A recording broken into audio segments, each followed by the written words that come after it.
इस कहानी की शुरुआत में हमें दिखाया जाता है कि ह्यूमंस और डेमी ह्यूमंस आपस में लड़ाई कर रहे थे और तभी ये दोनों एक डेमी ह्यूमन को घेर लेते हैं, पर वो डेमी ह्यूमन इन दोनों के एक मुक्के में सुला देता है और तभी वहाँ पर राजकुमार ओला आकर इन दोनों को बचा लेते हैं। अब राजकुमार ओला अपनी शक्तियों को फ्लेक्स करते हैं, जिससे उनके चेहरे पर दिव्य लकीरें दिखने लगती है। अब इन बंदरों का सरदार राजकुमार ओला के सामने आता है। इस बंदर के पास भी दिव्य लकीरें होती है। अब इन दोनों के बीच में लड़ाई होती है, जिसमें राजकुमार ओला इस बंदर को एक बार में ही ढेर कर देते हैं। अब इस लड़ाई में ह्यूमंस की जीत हो जाती है और यह सारा कारनामा वहाँ का राजा एक किले पर बैठकर देख रहा होता है। अब यह सब उन बंदरों में से दिव्य फल निकालते हैं और उसका रस पीने लगते हैं। इससे उनके आध्यात्मिक और शारीरिक दोनों शक्तियाँ बढ़ती है और हमें यह भी देखने को मिलता है कि जो सबसे ज्यादा ताकतवर होता है उसे सबसे ज्यादा दिव्य फल मिलते हैं, जबकि बाकी सबको एक या केवल 2 बूंद। अब हमारा काम खत्म हो गया है, तो अब सब महल की ओर चलो। अब रात को महल में उस जीत का जश्न मनाया जा रहा था और यहाँ भी हमें देखने को मिलता है कि जो शाही परिवार से थे उन्हें सबसे ज्यादा खाना मिलता है और बाकियों को उनके रैंक के हिसाब से उन्हें खाना दिया जाता है। अब यह लड़का, जिसका नाम काय होता है, यह कहता है कि मैं भी एक दिन इनके जैसा ढेर सारा और लजीज खाना खाऊंगा। और यह मोटा इंसान, जिसका नाम वेजिन होता है, यह राजकुमार ओला का पिता है और यहाँ का महाराज भी। अब हम अगले सीन में काय को लड़ाई की प्रैक्टिस करते हुए देखते हैं और वो प्रैक्टिस करते करते ही नीचे गिर जाता है, क्योंकि उसे पेट भरकर खाना नहीं मिला था और वो सोते हुए बोलता है, मुझे राइस बॉल खाना है। तभी वहाँ पर मानसू आ जाता है। हे,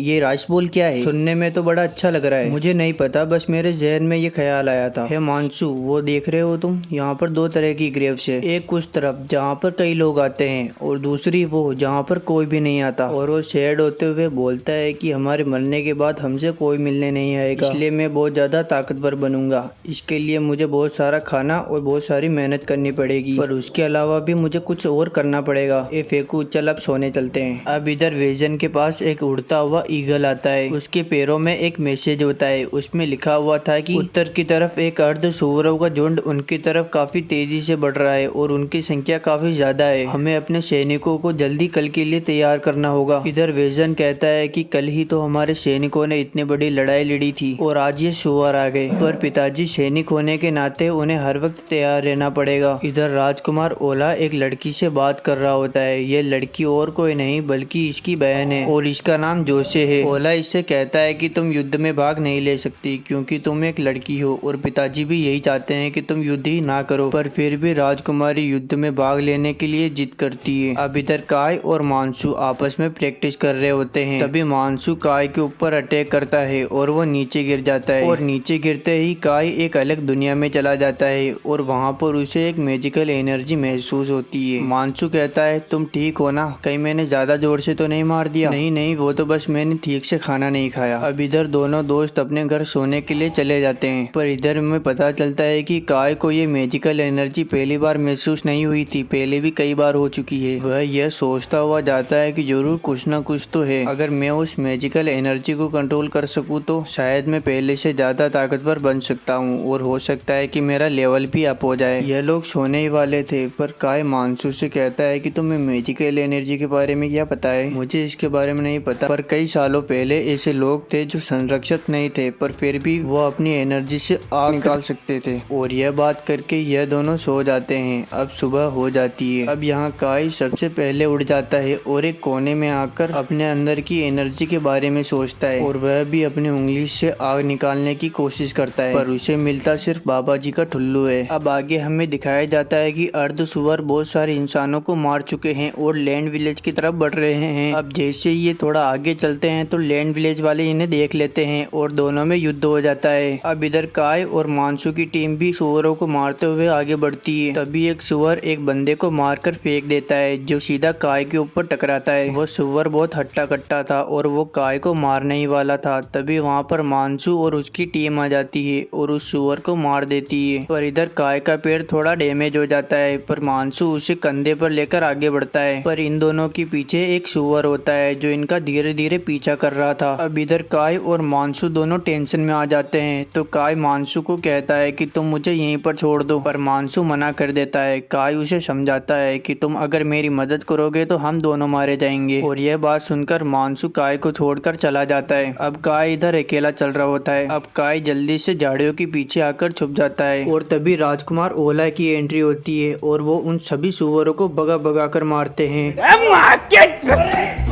तेरी बहन का।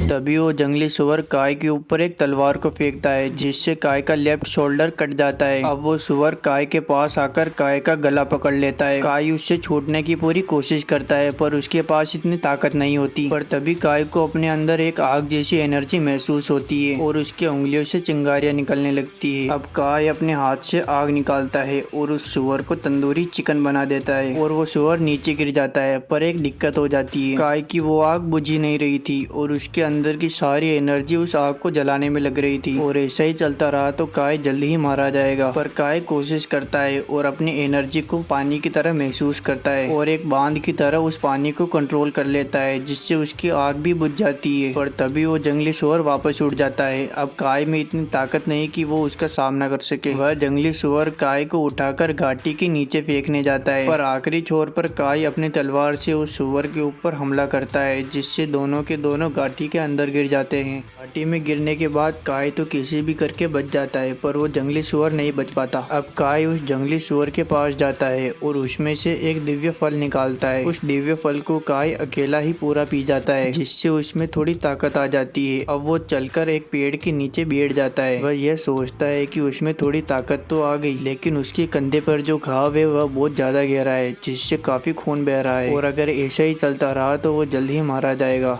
अब सुबह हो गई है। अब काय की नींद खुलती है। काय यह सोचता है कि वह अभी तक जिंदा कैसे है और उसका घाव इतनी जल्दी कैसे भर गया और यह सोचकर वो बहुत खुश होता है और वह पेड़ की तरफ देखता है। वहाँ पर एक पत्थर होता है जिस पर कुछ लिखा हुआ था लेकिन झाड़ियों की वजह से कुछ दिखाई नहीं दे रहा था, इसलिए काय अपनी आग की शक्ति को बाहर निकालता है और वो आग बहुत ज्यादा ताकतवर थी। तो वह सोचता है कि आखिर ऐसा कैसे हुआ, मुझ में इतनी ताकत कैसे आई और वो पानी के अंदर अपने आप को देखता है जिसके ऊपर दिव्य लकीरें थी। वह सोचता है यह तो कमाल हो गया। अब वो घाटी से बाहर निकलता है लेकिन जैसे ही एक पत्थर को पकड़ता है तो वो पत्थर चकनाचूर हो जाता है। अब काय पलक झपकते ही उस घाटी से बाहर आ जाता है और विलेज की तरफ जाने लगता है लेकिन वह सोचता है कि दिव्य लकीरें तो लोगों को अपने भूदेव से मिलती है लेकिन मेरे तो कोई भूदेव है ही नहीं और होंगे तो उन्होंने मुझे कब दी, शायद मैं बेहोश था तब दी होगी। लड़ाई खत्म होने के बाद मानसू को पता चलता है कि काय अभी तक विलेज नहीं लौटा है और उसे ये बताया जाता है कि लगता है काय वहीं पर मारा गया है और यह सुनकर मानसू को बहुत ज्यादा गुस्सा आता है। अब काय अपने गांव लौट आता है तो मानसू और बाकी सब उसे देखकर काफी हैरान होते हैं। अब काय रोज की तरह अपना काम कर रहा होता है और खेतों में हल चला रहा होता है और वो आधे से ज्यादा खेत अकेले ही जोत देता है। तो बाकी सब उसे कहते हैं कि पूरा खेत अकेले ही जोत दोगे क्या, थोड़ा आराम कर लो। अब सब मिलकर काय से पूछते हैं कि आखिर तुम्हें इतनी ताकत कैसे आई। तो काय उनको बताता है कि जब वह घायल था तो उसने बहुत सारे दिव्य फल खाए थे जिसकी वजह से उसकी ताकत काफी बढ़ गई है। और तभी ये लड़की काय को दूर से देख रही होती है तो ये मोहतरमा कहती है कि लगता है इसे कोई पसंद आ गया है। अरे नहीं, ऐसी कोई बात नहीं। अब काय अपनी आग की शक्ति को निकालने के लिए वापस एक कोने में आता है और अपनी उंगली से आग निकालता है और इस बार आग निकल भी जाती है लेकिन एक दिक्कत हो जाती है। राजकुमारी काय को वो आग निकालते हुए देख लेती है जो से काय को पूछती है कि आखिर तुम ये क्या कर रहे थे। तो काय घबराकर सब कुछ उगल देता है। वह कहता है कि यह मेरी मैजिकल पावर है। पर जोसे को कोई भी हैरानी नहीं होती क्योंकि उसने पहले भी ऐसी शक्तियों के बारे में सुना है। वह बताती है कि सिर्फ तुम ही नहीं हो जो इन मैजिकल पावर्स का यूज कर सकते हो, तुम्हारे अलावा पहले भी कई लोग और कोई साधु थे जिन्होंने अपनी मेहनत से इसे हासिल किया था। तभी जोसे को काय के बारे में फैली अफवाहें याद आती है। वह कहती है कि तुम ही वो हो ना जिसने बहुत सारे दिव्य फल खाए थे और ताकतवर बन गया था। तो काय कहता है कि मैं बहुत घायल था तो मैंने बहुत सारे दिव्य फल खाए थे जिससे मेरी ताकत सच में बढ़ गई। यह सुनकर जोसे काय को अपने साथ प्रैक्टिस करने के लिए बोलती है। अब यह दोनों आपस में प्रैक्टिस कर रहे होते हैं पर काय को बहुत दिक्कतें होती है क्योंकि जोसे कोई आम लड़की नहीं है बल्कि वह भी एक संरक्षक है और लड़ाई के दौरान उसके चेहरे की दिव्य लकीरें दिखाई देती है पर काय की दिव्य लकीरें दिखाई नहीं देती क्योंकि वो बहुत लिमिटेड पावर का यूज कर रहा था। और थोड़ी देर बाद ये अपनी ट्रेनिंग को खत्म कर देते हैं और इधर काय सोचता है कि उसने बिना अपनी दिव्य लकीरें दिखाई इस ट्रेनिंग को पूरा कर लिया। अब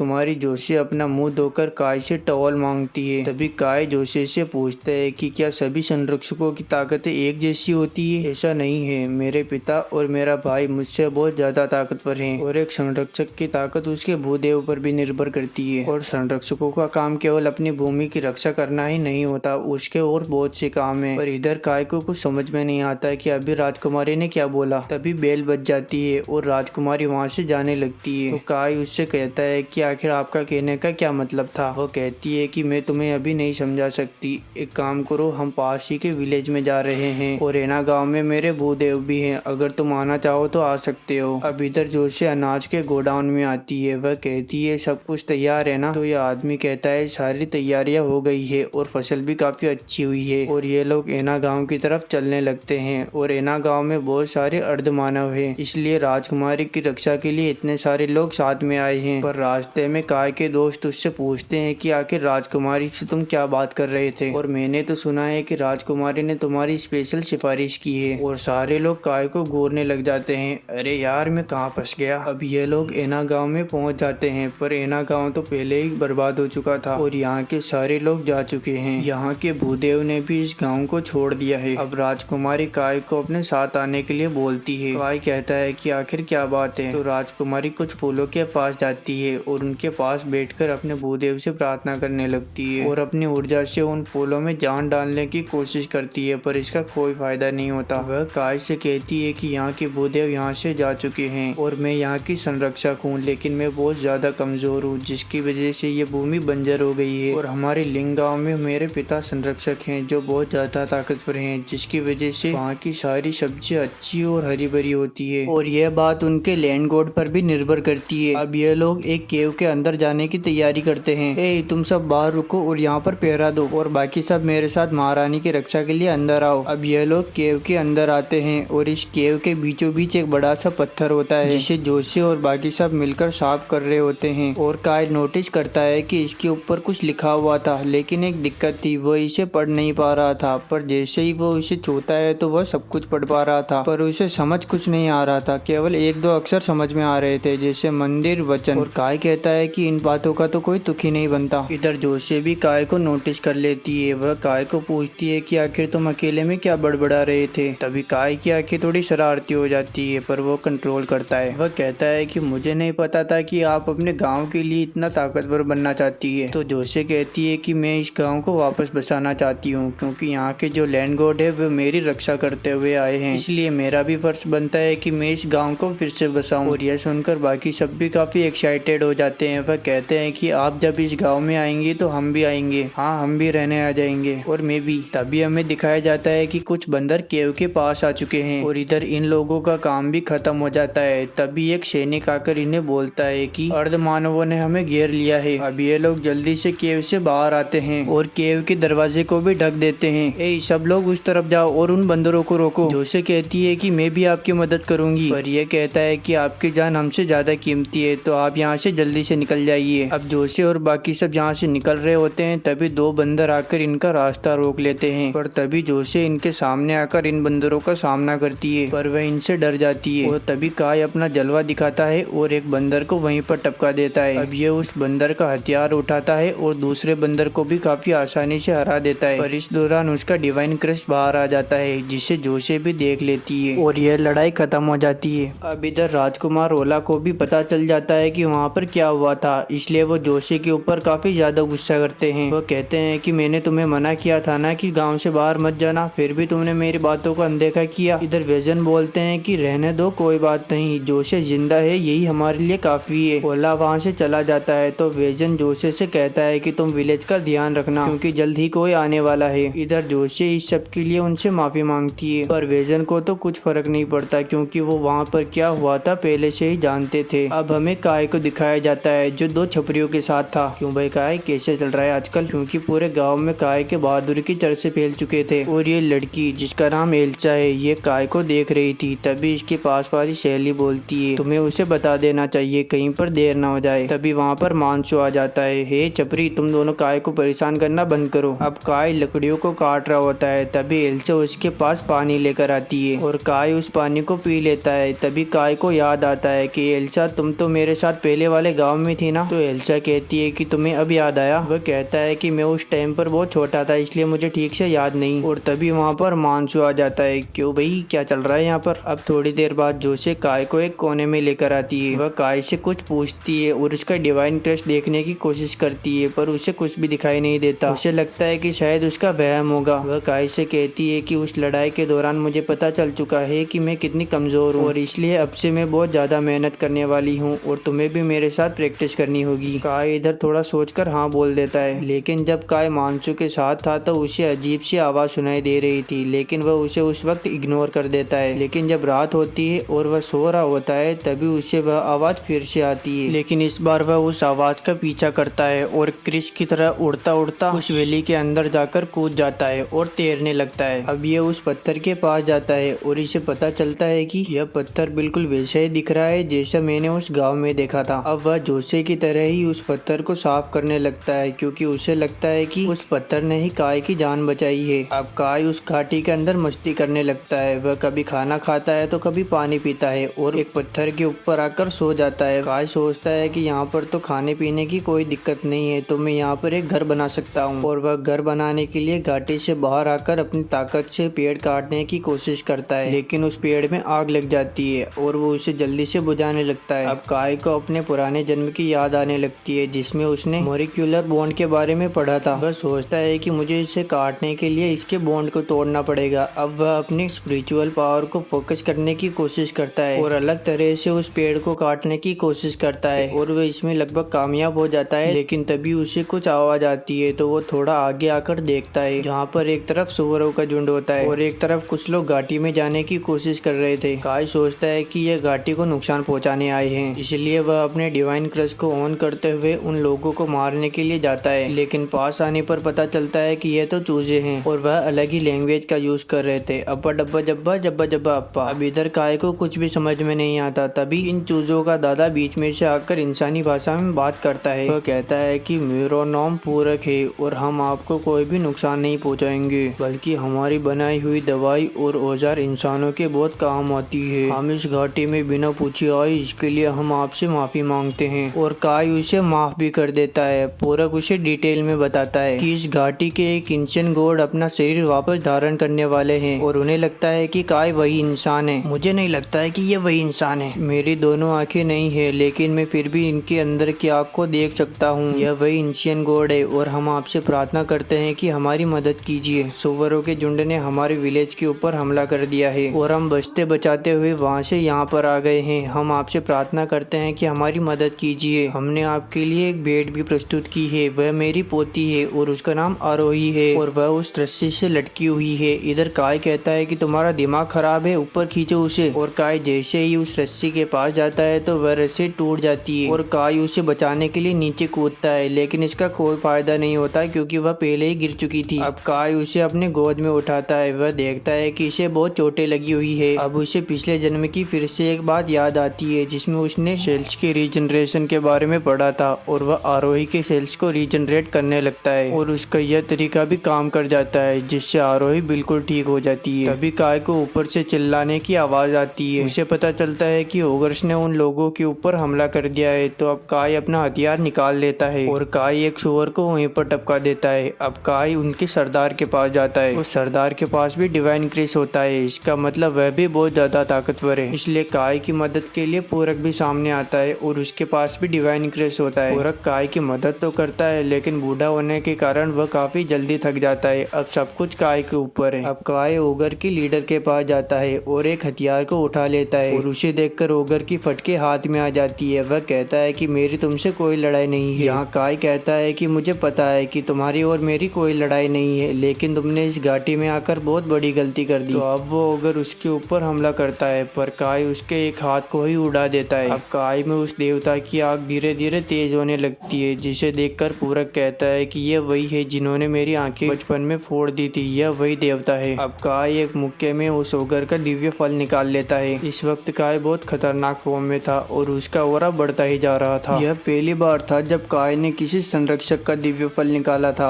अब काय उस दिव्य फल को काट कर पीने लगता है पर वो थोड़ा उस बूढ़े आदमी को भी देता है। वह कहता है कि तुमने भी तो मेरी मदद की थी और इसके लिए पूरक उसे धन्यवाद बोलता बोलता है। अब पूरक उस लिक्विड को पी लेता है और उसके पेट में बहुत ज्यादा दर्द होने लगता है, पर थोड़ी देर बाद वह दर्द ठीक भी हो जाता है। अब काय उस लिक्विड को पीता है और उसके पेट में भी बहुत ज्यादा दर्द होने लगता है। तभी हम देखते हैं कि काय के शरीर से कुछ निकला है। दरअसल ये सुअर के भूदेव थे जो अब अपना शरीर त्याग चुके हैं। इधर काय को अभी भी बहुत दर्द हो रहा था, लेकिन वह रेंगता रेंगता घाटी के अंदर चला जाता है। अब काय की नींद सीधे सुबह खुलती है और वो अपने पास आरोही को देखता है। काय कहता है कि तुम्हें यहाँ पर नहीं होना चाहिए, लेकिन आरोही कहती है कि उसे उसके लोगों ने इस घाटी के देवता की सेवा के लिए चुना है, इसलिए वह वापस नहीं जा सकती। लेकिन काय उसे वापस जाने के लिए कहता है और उस घाटी से बाहर आ जाता है। अब वो लोग काय को धन्यवाद बोलते हैं। काय उन्हें कहता है कि वो सब तो ठीक है, लेकिन तुम इस घाटी के अंदर नहीं रह सकते, मैं तुम्हें पहले ही बता देता हूँ। और यह कहकर वह अपने गाँव चला जाता है। अब काय रोज की तरह जोशे के साथ प्रैक्टिस करता है और रात को खाना खाने के लिए आता है, लेकिन यह आंटी काय को कुछ ज्यादा खाना दे देती है। वह कहती है तुम बहुत मेहनत कर रहे हो, इसलिए ये लोग भी उस आंटी से ज्यादा खाना मांगते हैं, लेकिन मिलता इन्हें सिर्फ एक एक करेला है। इसलिए ये लोग काय को परेशान करना शुरू कर देते हैं और इधर काय भी परेशान हो जाता है। लेकिन इधर ये लड़की काय को देख रही होती है और देखते देखते गलती से इस बंदे को ज्यादा खाना दे देती है।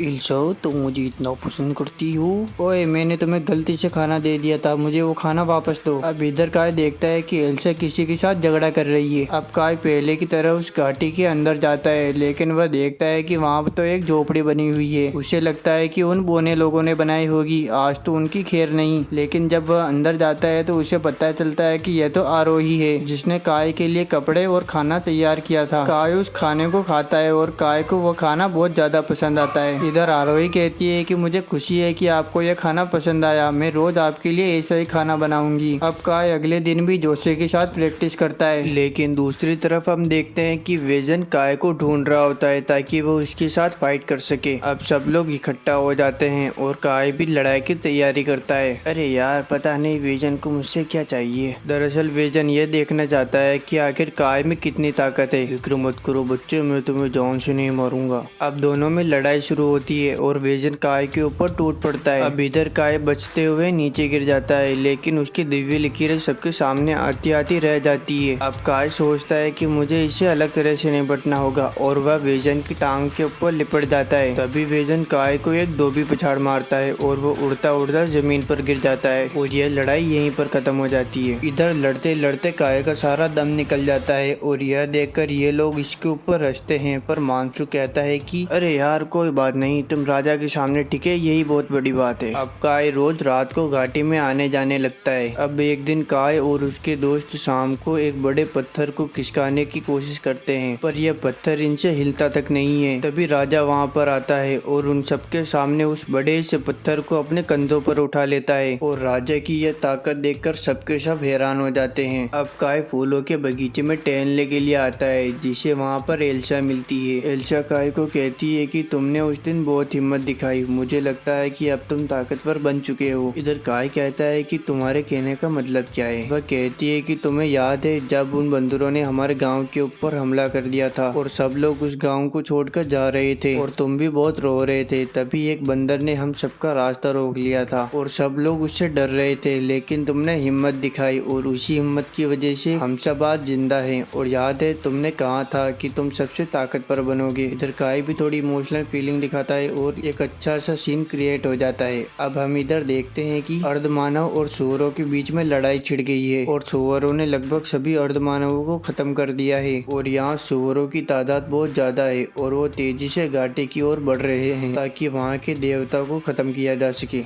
अब अगले दिन काय फूड के गोदाम में होता है और वह एक राइस के दाने को बोलकर कहता है कि मुझे राइस बोल खाना है और उसकी बात एल्सा सुन लेती है और एल्सा कहती है कि ये राइस बोल क्या होता है। काय कहता है कि मैंने उसे सपने में देखा था, मुझे लगता है कि वो बहुत टेस्टी होगा, मैं जिंदगी में एक बार उसे जरूर खाना चाहूंगा। अब इधर मानसू और उसके दोस्त काय को काम करने के लिए बोलते हैं क्योंकि उन्हें लगता है कि काय यहाँ पर सिर्फ टाइम पास कर रहा है। और सब के सब जल्दी से हाथ चलाओ और खाने को जल्दी गोडाउन में रखो, उस इंसान के आने से पहले। पर पिताजी, हमें उस इंसान के डर से सारा खाना गोडाउन में रखने की क्या जरूरत है? हम उसे थोड़े पैसे देकर यहाँ से भगा भी तो सकते हैं। पर विजन कहता है कि हमेशा नहीं कर सकते। जो आदमी यहाँ पर आने वाला है वह एक फूड ऑफिसर है और वह पूरे देश के सम्राट की ओर से यहाँ पर आने वाला है। और अगर उसे हमारे खाने के बारे में पता चला तो हो सकता है कि हमारी प्रजा को भूखा रहना पड़े, और ये मैं बिल्कुल भी नहीं चाहता। और अब ये सारे लोग गोदाम के अंदर खाना रखते हैं, जहाँ हमें पता चलता है कि जो ऑफिसर यहाँ पर आने वाला है वह भी एक संरक्षक है, और लगता है कि वह राजा विरजन से भी ज्यादा ताकतवर है। अब अगले दिन सब लोग गाँव के गेट के सामने उस ऑफिसर के स्वागत के लिए खड़े थे, और थोड़ी देर बाद उस ऑफिसर की बग्गी आ जाती है, और उस बग्गी में से एक नाटा सा आदमी निकलता है। इसका नाम होता है गांडाल, और यह आते ही शिकायत करने लगता है। यह कहता है कि रास्ते में कुछ डेमी ह्यूमंस ने हमारे ऊपर हमला किया था। यहाँ के जंगल तो काफी खराब है, और वो जोसे को छेड़ते हुए बोलता है कि लड़कियों का काम सिर्फ रोटी बनाना और घर के काम करना है। और यह सुनकर जोसे को काफी गुस्सा आता है। अब गांडाल के पीछे एक आदमी भी होता है। विरजन उससे कहता है कि तुम कौन हो और क्या तुम इन्हीं के साथ आए हो? और वह आदमी कहता है कि मेरा नाम नादा है और मैं इसी गांव में आ रहा था, पर रास्ते में मुझे ये मिल गए तो मैं इन्हीं के साथ यहाँ पर आ गया। अब गांडाल अनाज के गोदाम में जाता है, जहाँ पर वो अनाज को चेक करता है। वह विरजन से कहता है कि हैरानी की बात है, तुम्हारे पास बस इतना ही अनाज है? तो विरजन कहता है कि जी हमारे पास बस इतना ही अनाज है। तो गांडाल कहता है कि आसपास के कई गांवों ने हमारे आने से पहले ही अनाज को छुपा दिया था, तो क्या तुम ऐसा ही कुछ कर रहे हो? तो विरजन कहता है कि हम तो अनाज को छुपाने के बारे में सोच भी नहीं सकते, वो तो इस बार मौसम खराब हो गया था इसलिए हमारी पैदावार अच्छी नहीं हुई। और यह सुनकर गांडाल को यहाँ पर रुकने का एक मौका मिल जाता है। लगता है यहाँ का मौसम कभी भी बदल सकता है, तो 2-4 दिन हमें यहीं पर रुकना होगा। इधर काय नादा के पास आता है, और नादा भी काय को पहचान लेता है कि क्या तुम वही हो ना जिसने बहुत सारे दिव्य फल खाए थे और शक्तिशाली बन गया था? इधर काय कहता है कि हाँ मैं वही हूँ। तब तो तुम्हें और मुझे एक ही तरह से अपनी अपनी शक्तियाँ मिली है। इधर काय को समझ में नहीं आता कि नादा आखिर क्या बोल रहा है, तो नादा काय को अपनी दिव्य लकीरें दिखाता है, और वह देखकर काय हैरान हो जाता है। वह कहता है कि क्या आप भी संरक्षक हैं? ऐसा नहीं है, दरअसल कोई भी अभ्यास करके और दिव्य फल खाके दिव्य लकीरें प्राप्त कर सकता है। यह शक्तियाँ पाने का एक आसान तरीका भी है। अब दूसरे सीन में दिखाया जाता है कि जोसे बहुत गुस्से में है। वह विरजन से कहती है कि वो ऑफिसर बिल्कुल भी अच्छा नहीं है, उसकी लड़कियों के बारे में सोच कितनी बेकार है, उसे जल्दी से यहाँ से भगा दीजिए। पर विरजन उससे कहता है कि हम ऐसा नहीं कर सकते, वो ऑफिसर पूरे देश के सम्राट की ओर से यहाँ पर आया है। तो जोसे कहती है कि तो हमें क्या करना चाहिए? मुझे वो बिल्कुल भी पसंद नहीं। विरजन कहता है कि हम उसके यहाँ से जाने के इंतजार करने के बजाय कुछ भी नहीं कर सकते। और इधर गांडाल मुफ्त की दावत उठा रहा था और खाते खाते इन लोगों को चिढ़ा भी रहा था, और यह देखकर इन लोगों को काफी ज्यादा गुस्सा आता है। इस गांडाल को तो मैं छोड़ूंगा नहीं, इसकी वजह से हमारा खाना कम हो गया। अब इधर हम देखते हैं कि यह लोग आपस में मीटिंग कर रहे होते हैं, जिसमें पता चलता है कि एक सुअरों का बड़ा सा झुंड इसी तरफ आ रहा है। राजा कहता है कि हमें उनका पता लगाकर उन्हें रोकना होगा। तो नादा कहता है कि उनका पता मैं लगाने के लिए तैयार हूँ, पर मैं इस जगह के बारे में ज्यादा नहीं जानता। तो राजा कहता है कि मैं तुम्हारे लिए एक टोली की व्यवस्था करवा दूंगा, और उसमें काय भी होता है। अब रात को काय आरोही को कहता है कि मैं 2-4 दिन यहाँ पर नहीं आ सकता, तुम अपना ख्याल रखना। घाटी से बाहर निकलने पर उसे पूरक मिलता है। पूरक उसे कहता है कि वो सुअर बहुत ज्यादा खतरनाक और ताकतवर है। इधर काय बिना डरे हुए बोलता है कि वो चाहे कितने भी ताकतवर हो, मैं उनका सामना डटकर करूंगा। अब अगले दिन काय उनके साथ जाने के लिए तैयार होता है। तभी एल्सा उसे पास बुलाती है और उसे राइस बॉल देती है, और राइस बॉल को देखकर काय बहुत खुश होता है। इधर एल्सा कहती है कि मैंने इन्हें पहली बार बनाए हैं, तो मुझसे थोड़ा सही नहीं बने। तो काय कहता है कि कोई बात नहीं। अब ये लोग चलते चलते जंगल में आ जाते हैं, जहाँ पर ये बहुत सारे डेमी ह्यूमंस और सुअरों को मरे हुए देखते हैं। पर इनमें डेमी ह्यूमंस की तादाद बहुत ज्यादा होती है, और इन्हें देखकर नादा बोलता है कि जरूर इन दोनों समूहों के बीच में लड़ाई छिड़ी होगी, और मुझे लगता है कि सुअरों की झुंड में कोई है जो बहुत ज्यादा ताकतवर है। जोसे काय को कहती है कि वह सुअर जरूर किसी की तलाश कर रहे हैं। दरअसल जब उसके पिता और ओला साथ में बात कर रहे थे तो उसने भी यह बात सुन ली थी, और इधर नादा भी जोसे की बात सुन लेता है, और वह कहता है कि तुम्हारे विलेज के आसपास कोई महान देवता वापस नया शरीर धारण करने वाले हैं, और मैंने ये भी सुना है कि जो भी सबसे पहले उस जगह पर उनके पास जाएगा उनकी सारी शक्तियाँ उसे मिल जाएगी। और इधर काय सोचता है कहीं ये मेरी बात तो नहीं कर रहे, और शायद वो सुअर भी मुझे ही ढूंढ रहे हैं। और थोड़ा आगे चलने के बाद इन्हें एक गाँव दिखता है, और उस गाँव के अंदर बहुत सारी लाशें पड़ी हुई होती है। ये लाशें डीमंस की होती है। ये डीमंस खतरनाक नहीं होते बल्कि इंसानों के दोस्त होते हैं। यहाँ जोसे कहती है कि लगता है यहाँ पर सुअरों ने अटैक किया था। अब जोसे और ये लोग थोड़ा आगे चलते हैं जहाँ पर इन्हें कुछ निशान दिखाई देते हैं और ये लोग उस निशान का पीछा करते हुए एक घर की ओर जाते हैं और जब ये उस घर का दरवाजा खोलते हैं तो उनमें से एक सुअर बाहर निकलता है, पर वह मरा हुआ था। अब इस तरफ काय और नादा एक सुरंग के अंदर जाते हैं जहाँ पर भूदेव का पत्थर रखा होता है। वहाँ पर बहुत अंधेरा होता है तो नादा अपनी उंगली से आग जलाता है। नादा काय को कहता है तुम्हें हैरानी नहीं हुई? जब मैं अक्सर अपनी उंगलियों से आग निकालता हूँ तो मेरे साथ वाले हैरान हो जाते हैं, इसलिए पूछा। अब ये लोग उस पत्थर के पास जाते हैं जहाँ उन्हें एक लड़की मिलती है और ये लोग उस लड़की को उठाकर जोसे के पास लेकर आ जाते हैं। अब यहाँ नादा उस लड़की की तलवार उस सुअर के ऊपर बने निशान को मैच करता है, जिससे ये पता चलता है कि जरूर इस लड़की ने ही उस सुअर को मारा है। अब यहाँ नादा को पूरी बात समझ में आती है कि जब यहाँ पर सुअरों ने हमला किया था तो लोगों की आवाज सुनकर ये यहाँ पर आ गई और उनकी रक्षा के लिए खुद को कुर्बान कर दिया। और यह भी एक संरक्षक थी और ये यहाँ की राजकुमारी थी। और यह सुनकर जोसे काफी हैरान होती है। वह यह सोचती है कि यह लड़की होकर इतनी बहादुरी से लड़ी। अब ये लोग सभी विलेजर्स को जमीन में गाड़ देते हैं और उनको श्रद्धांजलि देते हैं। अब नादा नक्शे की मदद से पता लगाता है कि आखिर वो सुअरों का झुंड जा किधर रहा है। अब नादा कहता है कि लगता है वो सुअरों का झुंड घाटी की ओर जा रहा है और यह सुनकर काय को काफी बड़ा झटका लगता है। काय ने कहता है कि मैं पहले आगे जाकर देखता हूँ क्योंकि मैं बहुत ज्यादा तेज हूँ। और यह बोलकर वो सुअरों की तलाश में दौड़ पड़ता है।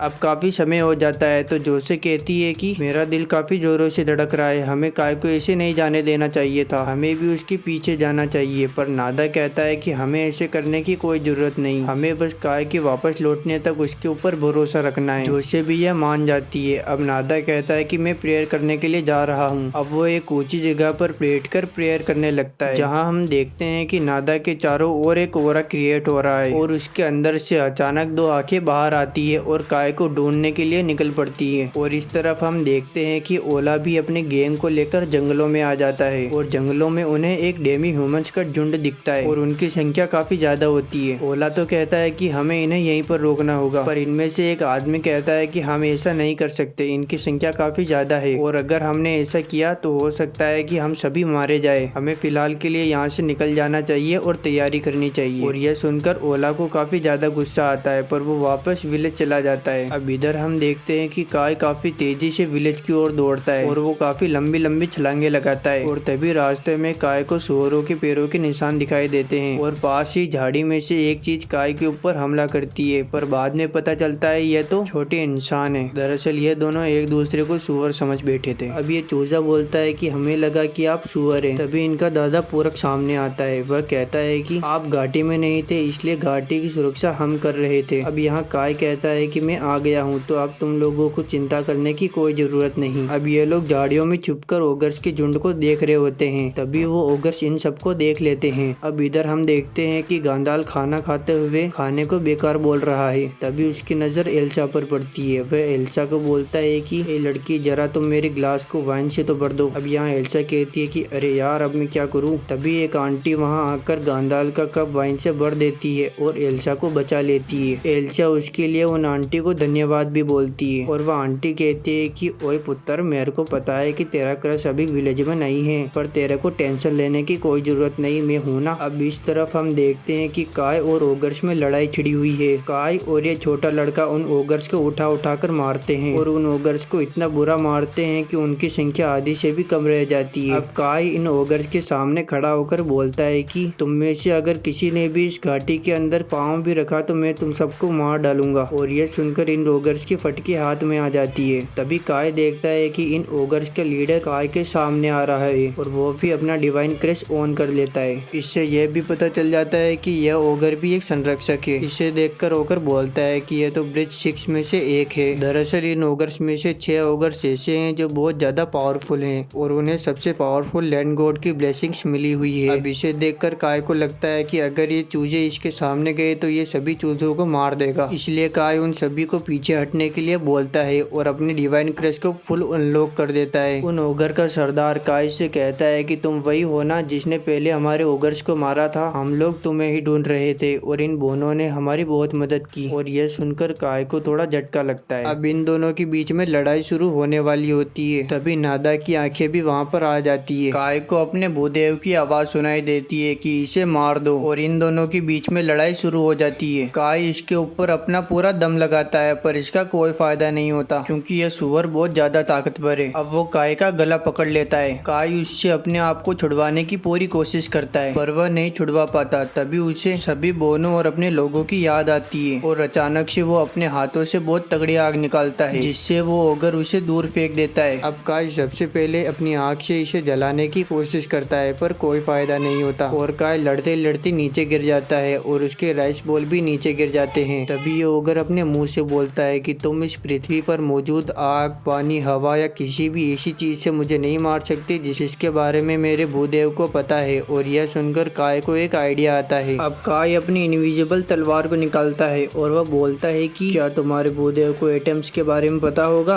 और वो उस सुअर के ऊपर हमला करता है और उसका एक हाथ उड़ा देता है और यह देखकर सबके सब हैरान हो जाते हैं। अब काय उसके ऊपर दूसरा हमला करता है और उस हमले से उस सुअर के चीथड़े उड़ जाते हैं और यह लड़ाई यहीं पर खत्म हो जाती है। इधर नादा कहता है कि मुझे लग ही रहा था कि ये बच्चा वही है जिसे मैं ढूंढ रहा था। अब काय उस सुअर का दिव्य फल निकाल लेता है और अकेले ही गटक जाता है, पर जैसे ही वह दिव्य फल को खाता है तो उसके अंदर से एक ओरा बाहर निकलने लगता है और वो बेहोश हो जाता है। और हम देखते हैं कि उस ओगर के देवता ने अब इस पृथ्वी को त्याग दिया है। अब इस तरफ हम देखते हैं कि जोशी चलती चलती नीचे गिर जाती है और उसके पैरों पर एक अजीब सा घाव होता है। हेलो दोस्तों, तो अगर आपको ये वीडियो पसंद आए तो इस वीडियो को लाइक करके हमारे चैनल को सब्सक्राइब कर लो। और अगर आप चाहते हैं कि मैं इस सीरीज का पार्ट 2 भी बनाऊं तो कमेंट में पार्ट 2 जरूर लिखना।